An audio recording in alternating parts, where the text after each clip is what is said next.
প্রিয় শিক্ষার্থী, আসসালামু আলাইকুম। চট্টগ্রাম কলেজের ইতিহাস বিভাগ কর্তৃক আয়োজিত অনলাইন ভিডিও ক্লাসে তোমাদের সবাইকে স্বাগত জানাচ্ছি। তোমাদের সাথে আছি আমি সাবিনা আক্তার, প্রভাষক ইতিহাস, চট্টগ্রাম কলেজ, চট্টগ্রাম।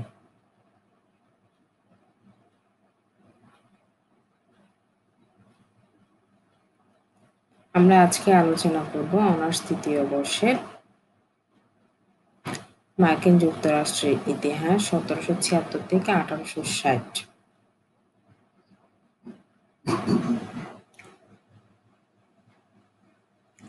এটা হচ্ছে আমাদের রিভিউ ক্লাস।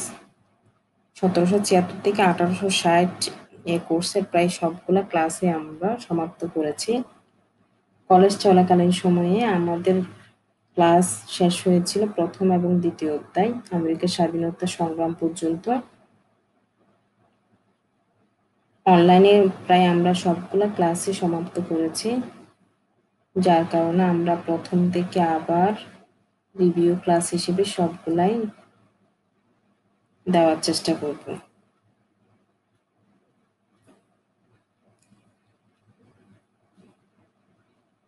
আজকে আমরা আলোচনা করব মার্কিন যুক্তরাষ্ট্রের স্বাধীনতা সংগ্রামের কারণ এবং ফলাফল সম্পর্কে, এবং এই অধ্যায়ের চুম্বক অংশটা শুধু আলোচনা করব। প্রথমে আমরা জেনে নিই মার্কিন স্বাধীনতা যুদ্ধ। মার্কিন স্বাধীনতা যুদ্ধ বা মার্কিন বিপ্লবী যুদ্ধ অনুষ্ঠিত হয়েছিল 1775 থেকে 1783 সাল পর্যন্ত। এটা হলো গ্রেট ব্রিটেনের বিরুদ্ধে আমেরিকার 13 উপনিবেশের বিদ্রোহ। এর ফলে যুক্তরাষ্ট্র গঠিত হয়। প্রথমে এই লড়াই শুধু উপনিবেশে সীমাবদ্ধ থাকলেও ফরাসি ও স্প্যানিশদের আগমনের ফলে তা ইউরোপ, ক্যারিবীয় ও ইস্ট ইন্ডিজে ছড়িয়ে পড়ে। ব্রিটিশ পার্লামেন্ট কর্তৃক কর আরোপের কারণে মূলত এই যুদ্ধ শুরু হয়। এই করকে মার্কিনিরা বেআইনি হিসেবে দেখত। 1774 সালে সাফোক রিসার্ভস ম্যাসাচুসেটস বে প্রদেশের রাজকীয় সরকার অধিকার করলে বিদ্রোহ শুরু হয়। এর ফলে সৃষ্ট উত্তেজনার কারণে প্যাট্রিয়ট মিলিশিয়া ও ব্রিটিশ নিয়মিত সেনাবাহিনীর মধ্যে 1775 সালে লেক্সিংটন ও কনকর্ডে যুদ্ধ অনুষ্ঠিত হয়।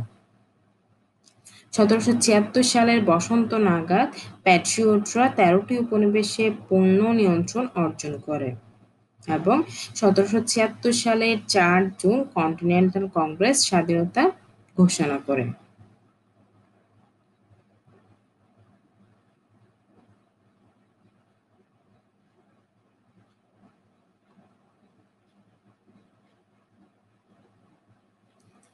এর মধ্যে ব্রিটিশরা বিদ্রোহ দমন করার জন্য বৃহৎ আকারে সেনা সমবেত করে। মার্কিন বিদ্রোহী সেনাদের বিরুদ্ধে তারা গুরুত্বপূর্ণ বিজয় অর্জন করে। এই সময় জর্জ ওয়াশিংটনের নেতৃত্বে ছিলেন। 1776 সালে নিউ ইয়র্ক ও 1777 সালে ফিলাডেলফিয়া জয় করা হয়, কিন্তু তারা ওয়াশিংটনের বাহিনীর বিরুদ্ধে চূড়ান্ত কোনো হামলা করতে সক্ষম হয়নি। ব্রিটিশদের কৌশল মার্কিন অনুগতদের চালনা করার উপর নির্ভর করছিল। সামঞ্জস্যের দুরবস্থার কারণে 1777 সালে আলবেনির বিরুদ্ধে ব্রিটিশদের অগ্রযাত্রা ব্যাহত হয়।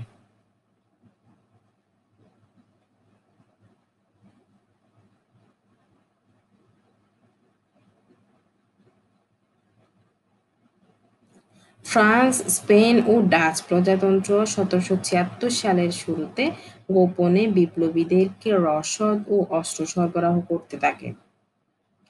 সারাটোগায় মার্কিনীদের বিজয়ের ফলে ব্রিটেন উপনিবেশে পূর্ণ স্বশাসনের প্রস্তাব করে, কিন্তু মার্কিনীদের আপোষ থেকে বিরত রাখার জন্য ফ্রান্স যুদ্ধে প্রবেশ করে।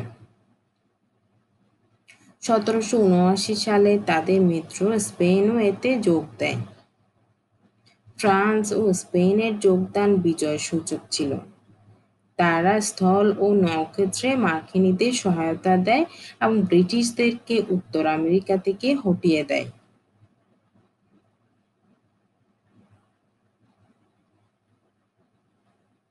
স্বাধীনতা যুদ্ধের কারণ: আমেরিকার যারা অধিবাসী ছিল তারা অধিকাংশ ছিল ব্রিটেন থেকে আগত। তারা মূলত কেউ কেউ ধর্মীয় বিভেদের শিকার হয়ে ব্রিটেন থেকে নির্বাসিত, কেউ কেউ রাজতন্ত্রের রোষানলে, আবার কেউ বা গুরুতর অপরাধ করে শাস্তি হিসেবে আমেরিকায় স্থানান্তরিত হয়। স্বাভাবিকভাবেই তাদের মাদার কান্ট্রি ব্রিটেনের প্রতি বিদ্বেষ ছিল শুরু থেকেই। দ্বিতীয় কারণ হচ্ছে শিল্প বিপ্লবে বলীয়ান ব্রিটেন তার বাকি সব কলোনির মতো আমেরিকাকে তার পণ্য বিক্রির বাজার আর স্বল্প দামে কাঁচামাল সংগ্রহের স্থান হিসেবে বিবেচিত হতো। আমেরিকার প্রশাসন থেকে শুরু করে সকল সিদ্ধান্ত নিত ব্রিটিশরা, যা আমেরিকানরা নীরবে সহ্য করে যাচ্ছিল। এতদিন নীরবে সহ্য করে গেলেও ঝামেলা বাঁধে সপ্তবর্ষী যুদ্ধের পর। এই যুদ্ধ হয়েছিল ১৭৫৬ থেকে ১৭৬৩ খ্রিস্টাব্দ পর্যন্ত। ফ্রান্সের সাথে এই যুদ্ধে ব্রিটেন জয়লাভ করলেও ৭ বছর ধরে যুদ্ধ লিপ্ত থাকায় ব্রিটেনের অর্থনীতি মারাত্মক ধস নামে এবং করভারে জর্জরিত হয়। যুদ্ধের পর ব্রিটেন তার অর্থনীতিকে পুনরুদ্ধার করার জন্য আমেরিকার ব্যয় বেশি বেশি করে কর আদায় করার সিদ্ধান্ত নেয়।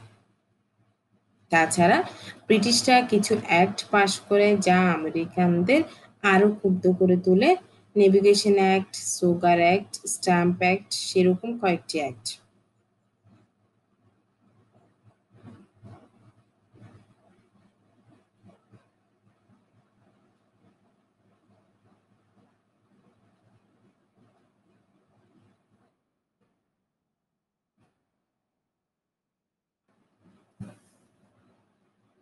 কারেন্সি অ্যাক্ট: প্রধানমন্ত্রী গ্র্যানভিল ১৭৬৪ সালে কারেন্সি অ্যাক্ট প্রবর্তন করে উপনিবেশসমূহে কাগজের নোট ব্যবহার নিষিদ্ধ করেন।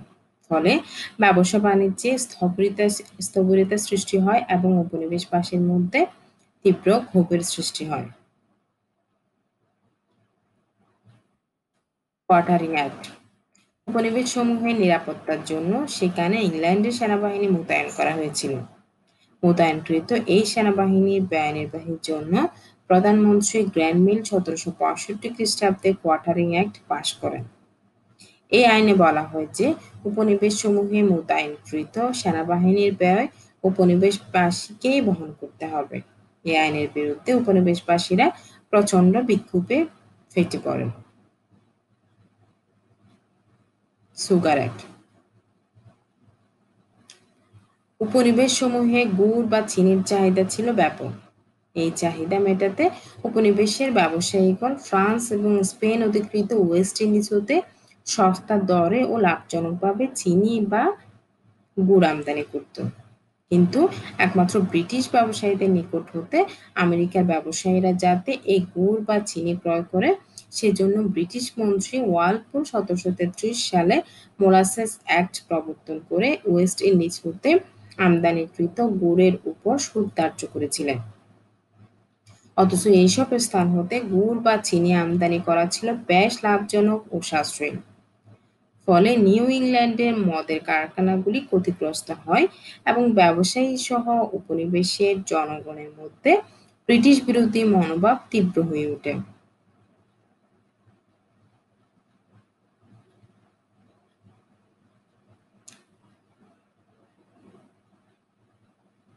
অ্যাডমিরাল কোড গঠন: উপনিবেশের জনগণ চোরাচালানের সঙ্গে জড়িত এই অভিযোগে চোরা কারবার বন্ধ করে উপকূল রক্ষণাবেক্ষণে বোস্টনে নৌবাহিনী নিযুক্ত করেন। চোরাচালানিদের বিচারের জন্য তিনি একটি অ্যাডমিরাল কোড গঠন করে চোরা কারবারিদের কঠোর শাস্তি বিধান করেন। গ্র্যানভিলের এই পদক্ষেপের ফলে উপনিবেশসমূহে ব্যাপক প্রতিক্রিয়ার সৃষ্টি হয়।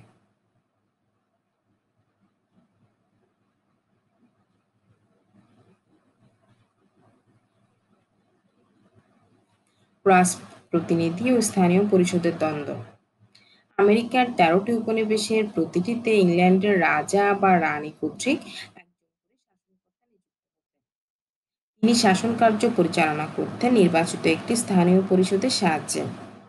কিন্তু শাসনকর্তা ইংল্যান্ডের অধিবাসী হওয়ায় উপনিবেশের স্বার্থ রক্ষার চেয়ে ব্রিটেনের স্বার্থ রক্ষার জন্য বিভিন্ন নীতিমালা বাস্তবায়নে এবং ব্রিটিশ সরকারের আদেশ নির্দেশে শাসনকার্য পরিচালনাতেই তিনি অধিক মনোযোগী হতেন, যা ছিল উপনিবেশবাসীর আকাঙ্ক্ষা বিরোধী।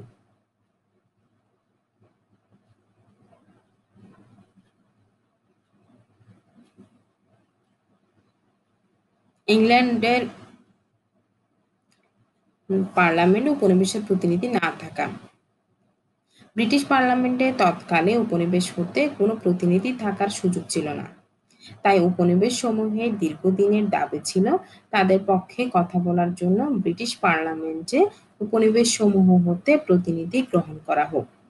কিন্তু ব্রিটিশ পার্লামেন্ট এই দাবির প্রতি কোনো কর্ণপাত না করায় সম্পর্কের অবনতি ঘটে। ব্রিটিশ সরকারের অদূরদর্শী শাসন ব্যবস্থা। আমেরিকার স্বাধীনতা যুদ্ধের ক্ষেত্রে ব্রিটিশ সরকারের অদূরদর্শী ও ভ্রান্ত নীতি বিশেষভাবে দায়ী।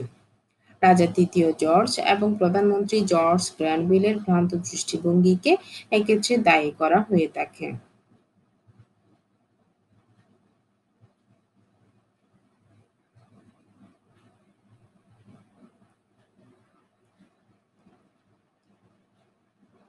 আমেরিকার স্ট্যাম্প অ্যাক্ট। 1765 সালে স্ট্যাম্প অ্যাক্টটি ছিল যাতে আমেরিকান উপনিবেশগুলির সমস্ত অফিসিয়াল ডকুমেন্টগুলিতে রাজস্ব স্ট্যাম্পগুলি সংযুক্ত করা দরকার। প্রধানমন্ত্রী জর্জ গ্রেনভিলের নেতৃত্বে ব্রিটিশ সংসদ আমেরিকান উপনিবেশগুলির উপর প্রথম প্রত্যক্ষ ট্যাক্স স্ট্যাম্প আইন পাশ করে। রাজস্ব পরিমাপের উদ্দেশ্যটি ছিল ফরাসি ও ভারতীয় যুদ্ধ, ব্রিটিশদের দ্বারা ঋণ পরিশোধ এবং উপনিবেশগুলির অবিচ্ছিন্ন প্রতিরক্ষার জন্য অর্থ প্রদানের উদ্দেশ্যে। অপ্রত্যাশিতভাবে স্ট্যাম্প আইনটি ঔপনিবেশিক বিরোধিতা ও ক্ষোভকে জ্বলিত করে, যার ফলে সংসদ এবং ব্রিটিশ কর্তৃত্বকে প্রতিহত করার জন্য উপনিবেশবাদীদের প্রথম সম্মিলিত প্রচেষ্টা শুরু হয়। পরের বছর এই আইনটি বাতিল করা হলেও ট্যাক্স প্রতিবাদের চারপাশের ঘটনাগুলি ইংল্যান্ড থেকে বিপ্লব এবং স্বাধীনতার দিকে প্রথম পদক্ষেপে পরিণত হয়েছিল। টাউনশেন্ড অ্যাক্ট ও বোস্টন হত্যাকাণ্ড।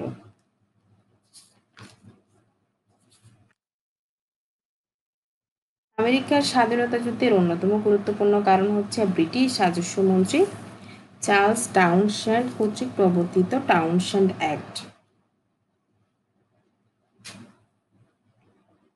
পূর্ববর্তী বাকিংহাম মন্ত্রিসভা স্ট্যাম্প অ্যাক্ট বাতিল করলেও ব্রিটিশ পার্লামেন্ট উপনিবেশগুলির উপর কর ধার্য করতে পারবে মর্মে ডিক্লারেটরি অ্যাক্ট নামে একটি আইন পাশ করেছিল। এই আইন বলে টাউনশেন্ড পার্লামেন্টে টাউনশেন্ড অ্যাক্ট পাশ করা হয়।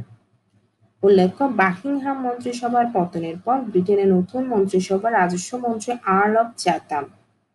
টাউনশেন্ড ছিলেন এই মন্ত্রিসভার রাজস্ব মন্ত্রী। বাজেটের ঘাটতি পূরণের জন্য টাউনশেন্ড উপনিবেশসমূহের উপর বাড়তি কর ধার্য করার সিদ্ধান্ত গ্রহণ করেন এবং উপনিবেশসমূহের জন্য আমদানিকৃত বিভিন্ন পণ্যের উপর শুল্ক ধার্য করে পার্লামেন্টে 1767 খ্রিস্টাব্দের জুন মাসে একটি আইন পাশ করেন। এই আইনের দ্বারা কাঁচ, সীসা, রঞ্জক পদার্থ, কাগজ, চা ইত্যাদির উপর শুল্ক ধার্য করা হয়। কঠোরভাবে এই শুল্ক আদায়ের জন্য তিনি বোস্টনে কাস্টমসের একটি নতুন দপ্তর খোলেন। এই কর হতে বছরে 40,000 পাউন্ড আয় হবে, যা দ্বারা উপনিবেশসমূহের গভর্নর ও উচ্চপদস্থ কর্মকর্তাদের বেতন প্রদান সম্ভব হবে বলে টাউনশেন্ড ধারণা করেন। উল্লেখ্য, পূর্বে এ বেতন প্রদান করত উপনিবেশসমূহের আইনসভা, কিন্তু নতুন ব্যবস্থার ফলে আইনসভাগুলোর আর্থিক ক্ষমতা যেমন অনেকাংশে খর্ব হয়, তেমনি উপনিবেশের অধিবাসীদের স্বায়ত্তশাসনের অধিকারও অনেকাংশে খর্ব হয় বলে উপনিবেশবাসীরা মনে করেন। ফলে উপনিবেশবাসীরা ক্ষিপ্ত হয়। এ সময় নিউ ইয়র্কের আইনসভা উপনিবেশসমূহে অবস্থিত ব্রিটিশ সৈন্যদের ব্যয় নির্বাহ করতে অস্বীকার করলে টাউনশেন্ড নিউ ইয়র্ক আইনসভাকে বরখাস্ত করেন। ফলে পরিস্থিতি আরও উত্তপ্ত হয় এবং ব্রিটিশ সরকারের সঙ্গে উপনিবেশসমূহের সংঘাতের পথ উন্মুক্ত হয়। ব্রিটিশ পার্লামেন্টে টাউনশেন্ড অ্যাক্ট পাশ হওয়ার পর হতে এর বিরুদ্ধে উপনিবেশসমূহে প্রবল জনমত গড়ে ওঠে। জনমত গঠনে সবচেয়ে বড় ভূমিকা পালন করেন পেনসিলভেনিয়ার প্রখ্যাত আইনজীবী জন ডিকিনসন।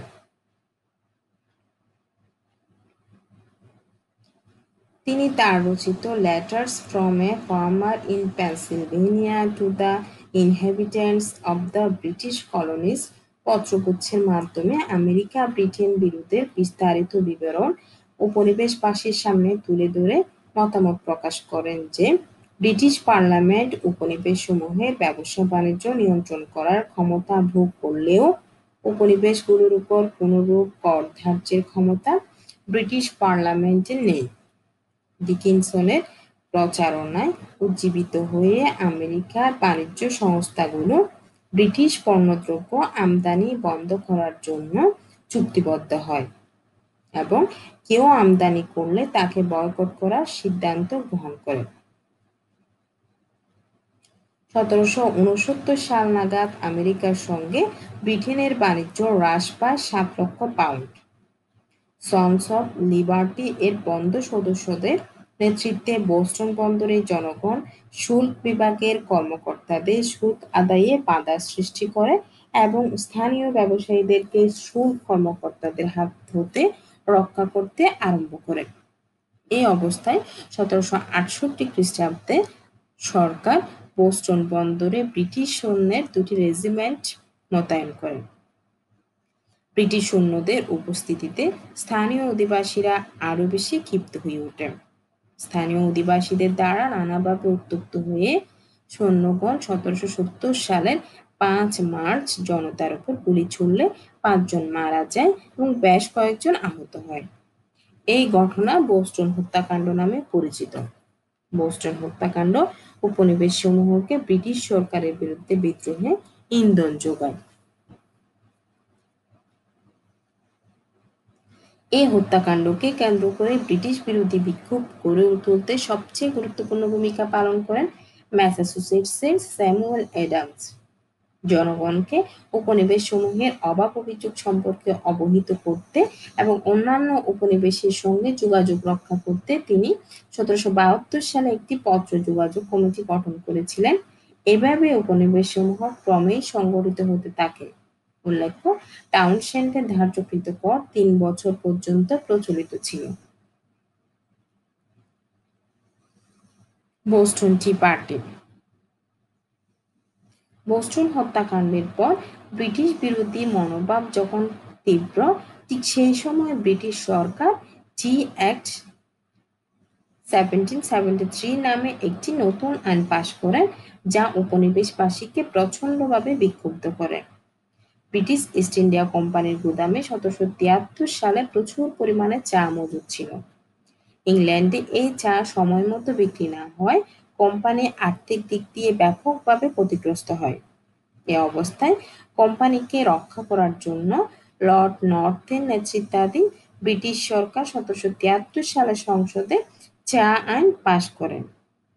উপনিবেশে ব্যবসা করতে ইস্ট ইন্ডিয়া কোম্পানি কর্তৃক এতদিন যাবৎ নিয়মিত কর পরিশোধ করতে হতো, কিন্তু এই আইনের ফলে কোম্পানি কোনরূপ শুল্ক পরিশোধ না করেই উপনিবেশে সরাসরি চা রপ্তানির সুযোগ লাভ করে।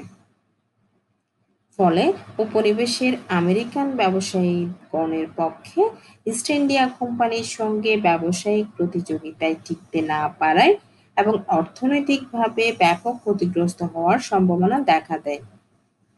এই অবস্থায় উপনিবেশবাসীরা কোম্পানি কর্তৃক আমদানিকৃত চা বর্জন করতে শুরু করে।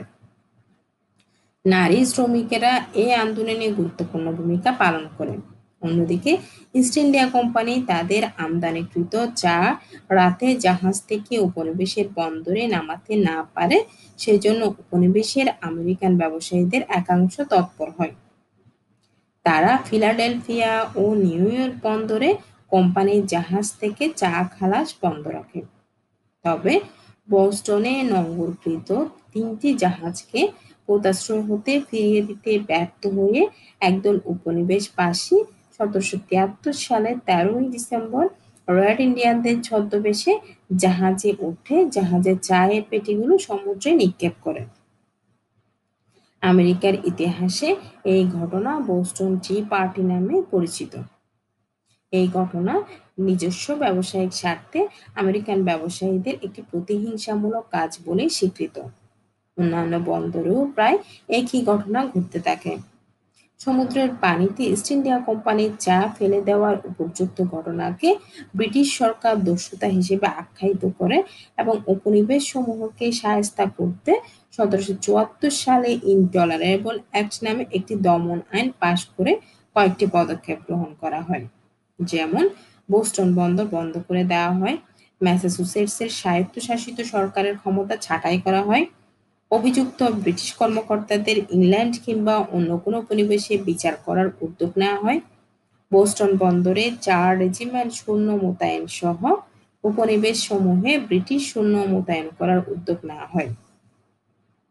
ইনটলারেবল অ্যাক্টের অধীনে উপযুক্ত পদক্ষেপ গ্রহণ করায় ব্রিটিশ সরকারের প্রতি উপনিবেশবাসীরা আরও বেশি ক্ষিপ্ত হয়ে ওঠে।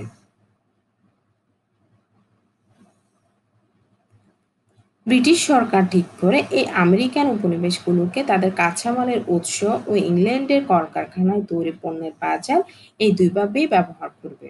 শুরু হয়ে গেল অর্থনৈতিক শোষণ। এক উচ্চ নেভিগেশন আইন পাশ হলো, আমেরিকানদের পায়ে বেরিয়ে পড়ল। আমেরিকানদের চিনি, কাপড়, পশম, মদ ইত্যাদি অত্যাবশ্যকীয় দ্রব্য ইংল্যান্ডের থেকেই কিনতে হবে। সস্তায় পেলেও অন্য জায়গা থেকে কেনা যাবে না, অন্যথায় প্রচুর কর দিতে হবে। আমেরিকানরা কোনো কারখানা খুলতে পারবে না, ফলত স্বনির্ভর হওয়ার রাস্তা বন্ধ করে দিল।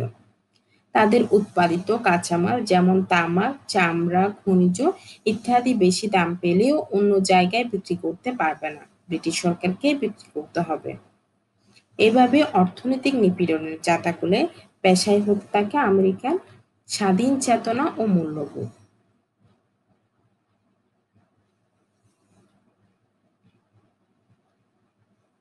ফলাফল: প্রথম কারণ হলো এই যুদ্ধ আমেরিকানদের জন্য ছিল ন্যায় যুদ্ধ, সকল শোষণের বিরুদ্ধে।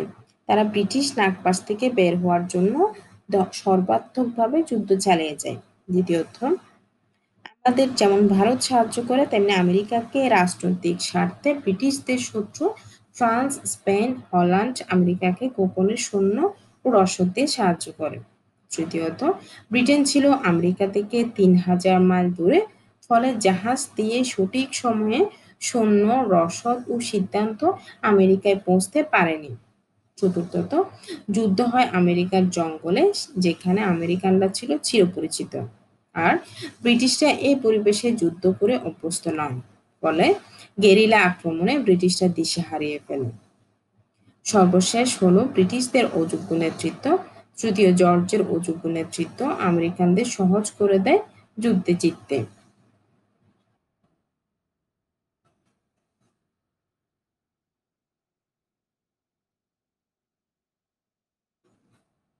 পরবর্তী মাসগুলোতে স্বাধীনতার ডাক আরো জোরদার হলো। রাজনৈতিক তাত্ত্বিক টমাস পেইন বিচ্ছিন্নতাবাদের পক্ষে যুক্তি দাঁড় করাতে সাহায্য করেন। কমন সেন্স নামের একটি পুস্তিকাতে তিনি উত্তরাধিকার ভিত্তিক রাজতন্ত্রের ধারণার কড়া সমালোচনা করেন। তিনি আমেরিকার জন্য দুটি বিকল্প উপস্থাপন করেন: স্বৈরাচারী রাজা ও প্রাচীন শাসন ব্যবস্থার অধীনে অব্যাহত অধস্তনতা, অথবা স্বাধীন স্বনির্ভর প্রজাতন্ত্রের স্বাধীনতা ও সুখ উপভোগ করা।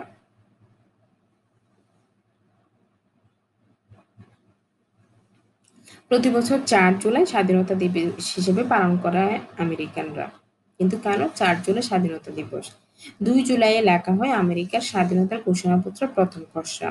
এই লেখনীটির প্রতিটি অক্ষর, শব্দ ও বাক্য পুঙ্খানুপুঙ্খভাবে পরবর্তী 2 দিন ধরে নানা রকম ঘষামাজার পর 4 জুলাই কন্টিনেন্টাল কংগ্রেস খসড়ার প্রতিটি শব্দকে চূড়ান্তভাবে অনুমোদন করে। সংশোধন ও পরিমার্জন করা এই খসড়াটি সঠিক ও চূড়ান্ত বলে গৃহীত হয় 4 জুলাই, এবং এভাবে এই দিনটিকেই ডিক্লারেশন অব দ্য ইন্ডিপেন্ডেন্স এর মধ্যে অন্তর্ভুক্ত করা হয়। পরে 1776 সালের আগস্ট মাসে এই ঘোষণাপত্রটির খুব সুন্দর করে হাতে লেখা একটি কপিতে এ ব্যাপারে সংশ্লিষ্ট ও দায়িত্বশীল ব্যক্তিরা সই করেন।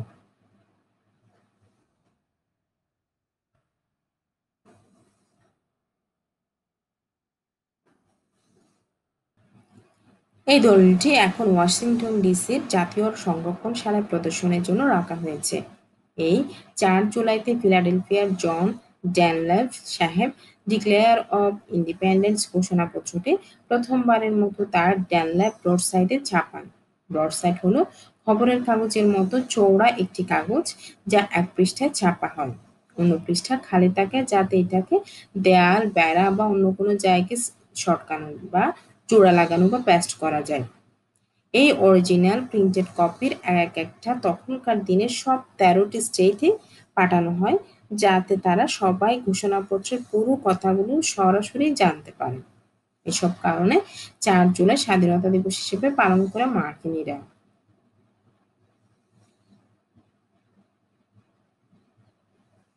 আমেরিকার স্বাধীনতা যুদ্ধ বিশ্বের ইতিহাসকে গভীরভাবে প্রভাবিত করেছিল। স্বাধীনতা ও গণতন্ত্রের জয়যাত্রা, অবাধ বাণিজ্য ও পুঁজিবাদের বিকাশ, ব্যক্তি স্বাধীনতা, ধর্ম পালনের স্বাধীনতার স্বীকৃতি তথা শোষণ ও বিচারের মূলোৎপাটনই ছিল আমেরিকার স্বাধীনতা যুদ্ধের ফলস্বরূপ। আমেরিকার স্বাধীনতা যুদ্ধের মাধ্যমেই এই প্রথম কোনো উপনিবেশ তাদের প্রভু ব্রিটিশ সাম্রাজ্যবাদের বিরুদ্ধে যুদ্ধ ঘোষণা করে জয়লাভ করে। মূলত এখান থেকেই ব্রিটিশ আধিপত্যবাদের ক্ষয় শুরু হয়।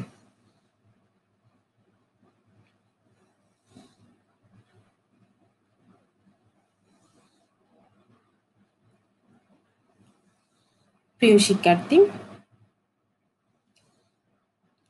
আমরা এতক্ষণ ধরে আলোচনা করলাম আমাদের প্রথম রিভিউ ক্লাস 1, যাতে আমরা আবার শুরু থেকে আমেরিকার স্বাধীনতা যুদ্ধ সম্পর্কে আলোচনা করলাম। আমরা আগেই আমেরিকার স্বাধীনতা যুদ্ধের কারণ এবং ফলাফল নামে 2টা ক্লাস করেছিলাম। 2টা ক্লাস মিলে এবং আরো কিছু অ্যাড করে নতুন আজকে প্রথম ক্লাস হচ্ছে রিভিউ ক্লাস 1। নেক্সট আমরা সেকেন্ড রিভিউ ক্লাস করব আর্টিকেলস অফ কনফেডারেশন নিয়ে। আশা করছি তোমরা ক্লাসগুলো ভালোভাবে দেখবে, জানার চেষ্টা করবে, কোনো প্রশ্ন থাকলে করার চেষ্টা করবে, বোঝার চেষ্টা করবে।